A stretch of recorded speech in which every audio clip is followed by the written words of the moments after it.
Eto na nga, may papakita ko sa inyo mga shinapping ko kanina.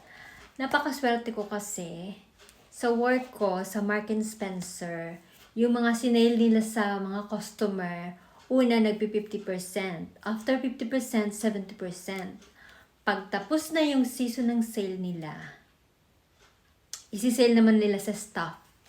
So nag-work ako sa Mark & Spencer. Ang mga damit ko puro Mark & Spencer. Kasi nabibili ko siyang mura. Halimbawa lang ng ganito. May nabili akong mga damit. Ang dami kong damit nasa sako. Bili ako ng ng damit kasi minsan pag umuwi ako ng Pilipinas, pinapabox ko siya. Pero ang mga nabibili kong ito, brand new siya, hindi siya second hand. Hindi siya galing charity. Tingnan niyo ito. Ganda, diba? Sale yan. Ang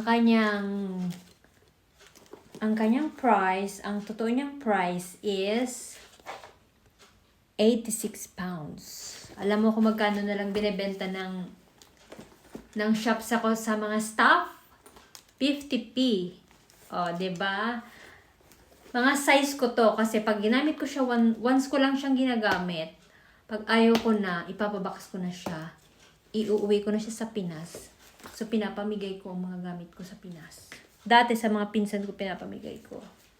Ngayon, wala na sila. Ang ganda nito. Tapos, itong skirt. Malit kasi ako, size 6 ako. Minsan size 8, depende sa size. Kaya yung mga nabibigyan ko, maswerte mo. Yung mga payat lang, kasi payat ako. Payat na ako, pitit pa. Ito, size 6 to. Oh. Ito, size 6 din ata. Ito eh. Mga panglamig to, hindi ko ito inuuwi ng Pilipinas kasi dito pwede. Mainit sa Pinas. Ito, binili ko yung mga pang-winter. Sinisale na nila yung mga pang-winter na clothes. Kasi, ang i-display na nilang mga damit, yung mga pang-summer. Kasi magsa-summer na dito. Mag-change na sila mga wardrobe, ang mga tao. O, ito, binili ko to kasi makapal siya. Ang ganda niya, diba? Pag taglamig, maganda siya. Meron pa tong sombrero. Asan yung sombrero na to? May binili akong pang-outfit na sombrero. Ito naman, ang price nito, 23 pounds. 50p ko lang nabibili. So, ayan tayo.